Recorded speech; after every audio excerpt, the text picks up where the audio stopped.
संतवाणी सुनने वाले श्रोताओं का मेरा संतवाणी कल्याण चैनल में स्वागत है। सबसे विनती है जो भी इस कथा को सुने तो चैनल को सब्सक्राइब करें और कथा को शेयर करें ज़रूर। गीता प्रेस से एक कल्याण पत्रिका जो है प्रकाशित होती है हर महीने, तो उसमें लेख होता कल्याण नाम से, उसी का पाठ करूँगा। जय पावक जय चंद्र जयति जय, सतचित आनंद भूमा जय जय। जय जय विश्वरूप हरि जय, जय हर अखिलात्म जय जय हर अखिलात्मन जय जय। जय विराट जय जगत पते, गौरी पति जय रमापते। तो पूज्य सेठ जी की अमृतमय वाणी है ये। सेठ जी कहते हैं, याद रखो संसार में दो चीज़ें हैं, भगवान और भोग। दोनों में स्वरूप, साधन और फल की दृष्टि से सर्वथा अंतर है। संसार के भोग पूर्व कर्माधीन हैं, जबकि भगवान और भगवान का प्रेम पूर्व कर्माधीन नहीं है। किसी को 10, 100, 1000, लाख रुपए चाहिए, नौकरी चाहिए, भाग्य में होगा तो उसे रुपए प्राप्त होंगे, नौकरी मिलेगी। अन्यथा 1000 चेष्टा करने पर, रोने पर, पाप करने पर भी उसे रुपए प्राप्त नहीं होंगे, नौकरी नहीं मिलेगी, नहीं मिलेगी, नहीं मिलेगी।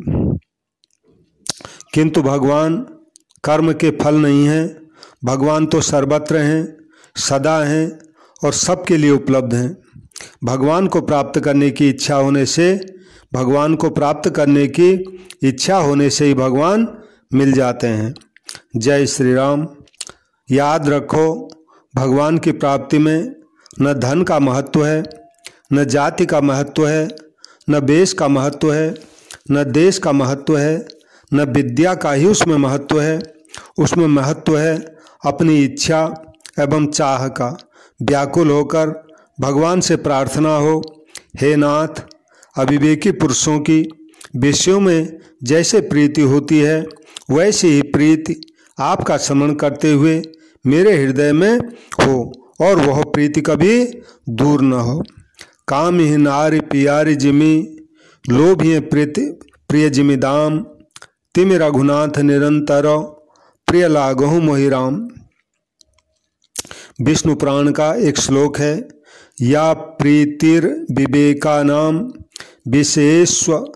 विशेष्वन पायिनी, त्वाम नुस्मरतः सा मे हृदयान माप सर्पतु।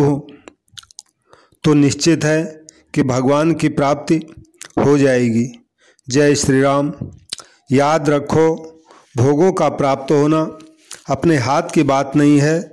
मेरे विश्वास से 100 रुपये पाना सहज नहीं है, किंतु भगवान को पाना उससे भी सहज है।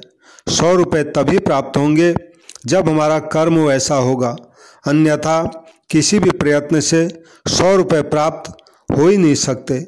पर भगवान की चाह करने पर चाह कभी खाली नहीं जाती, पूरी हुए बिना नहीं रहती, क्योंकि भगवान चाह के फल हैं, कर्म के फल नहीं हैं। वे उपलब्ध करने की वस्तु हैं, वे सर्वत्र हैं, सबके लिए हैं, सबके अधिकार की वस्तु हैं। अतएव भोगों को प्राप्त करने में रत न रहकर भगवान को प्राप्त करने की चाह करनी चाहिए। बुद्धिमानी इसी में है। भगवान ने श्री गीता जी में कहा है, ये ही संस प्रजा भोगा दुख यो न एव ते आद्यंतवंतः कौन्तेय न तेषु रमते बुधौ। यानी जो समझदार विवेकी आदमी है वो संसारी भोगों में नहीं रमण करता, क्योंकि ये दुख के मूल हैं। जय श्री राम। याद रखो बुद्धिमान मनुष्य वह है जो संसार के आने जाने वाले तथा दुखों के उत्पत्ति स्थान भोगों में कभी रमता नहीं, रति नहीं करता, प्रेम नहीं करता। व्यवहार में हम देखते हैं कि वह मनुष्य बुद्धिमान नहीं होता जो दुख पैदा करने वाली वस्तु को उपयोग में लाए, ऐसी वस्तु का संग्रह करे, प्राप्त करने का प्रयत्न करे। वह तो मूर्ख है। बुद्धिमान वह है जो दुख देने वाली वस्तुओं से दूर रहकर, उन्हें हटाकर, उनसे हटकर जहाँ परम सुख है, जहाँ आत्यंतिक आनंद है, जहाँ शाश्वती शांति है, उस स्थान को, परम धाम को, भगवान के स्वरूप को, उस तत्व को, उस भगवत प्रेम को प्राप्त करने का प्रयत्न करें। इसी में मानव की बुद्धिमत्ता है। यही मानव का सौभाग्य है, यही मानव का परम पुण्य है। वास्तविक पुण्यात्मा कौन है? जो भगवान को भजे। सौभाग्यशाली कौन है? जो भगवान को भजे। बुद्धिमान कौन है? जो भगवान को भजे। इस प्रकार भगवान का भजन हमारे जीवन का एकमात्र कर्तव्य होना चाहिए।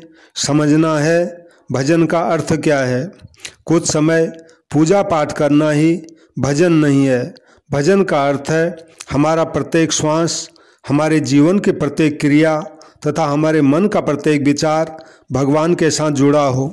जब जहाँ ऐसा हुआ कि जीवन भगवानमय हो जाएगा, हम ऐसे जीवन की चाह करें, एकांतिक चाह करें और उसकी सफलता के लिए सच्चे हृदय से प्रयत्न करें। यही कल्याण मार्ग है। शिव शिव। जय श्री राम। अब जो है जापान की एक बोध कथा है जो कल्याण में प्रकाशित हुई थी। जापान में यामातो नाम का एक सम्राट हुए हैं। उनका एक पूर्व मंत्री था जिसका नाम था ओचोसान। इस मंत्री का परिवार बहुत बड़ा था। उस परिवार की 5 पीढ़ियों में लगभग 1000 सदस्य थे। शान के परिवार की खूबी यह थी कि 5 पीढ़ियों के लोग एक ही छत के नीचे एक साथ बेहद प्रेम से रहते थे। वे मिलजुल कर सारे काम निपटाते और सबके सुख दुख में भागीदार बनते। परिवार के किसी भी सदस्य पर कोई मुसीबत आए तो सभी एकजुट रहते हुए उसका निदान करते। इस परिवार की ख्याति पूरे देश में थी।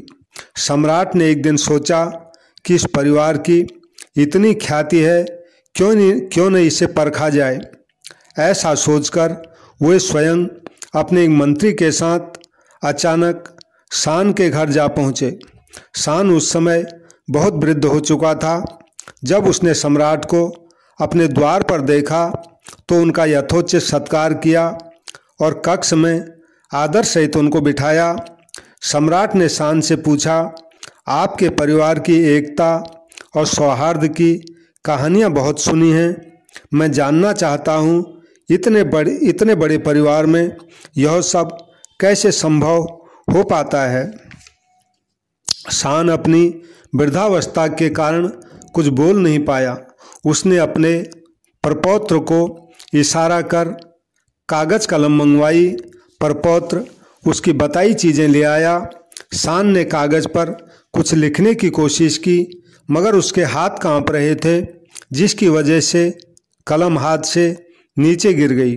उसने पुनः कलम उठाई और कागज पर कांपते हाथों से 3 बार लिखा, सहनशीलता, सहनशीलता, सहनशीलता। गजब। सम्राट ने जब कागज पढ़ा तो चमत्कृत रह गया। इसके बाद शान ने बुदबुदाते हुए कहा, यदि सहनशीलता का मंत्र हमारे पास हो और नित्य इसका जप किया जाए तो एक परिवार क्या, पूरा राष्ट्र या कहें पूरा विश्व इसी तरह प्रेम से एक साथ रह सकता है। आखिर यह समूचा जगत भी तो एक परिवार की तरह ही है। यह सुनकर सम्राट को अपनी जिज्ञासा का समाधान मिल गया। सार यह है कि चाहे परिवार हो या समाज, प्रांत हो या फिर राष्ट्र, इसमें रहने वाले लोगों के बीच तभी प्रेम और एकता रह सकती है जब तक सभी में सहनशीलता का भाव है। सहनशीलता की भावना हटते ही सारी एकता बिखर जाती है। तो ये प्रेषित करने वाले हैं श्री भगवान दास जी मंत्री। जय श्री राम, जय श्री राम। पुनः सभी श्रोताओं से मेरी विनती है, कृपया मेरे चैनल को सब्सक्राइब करें और कथा को लाइक करें और शेयर ज़रूर करें। जय श्री राम, जय श्री राम।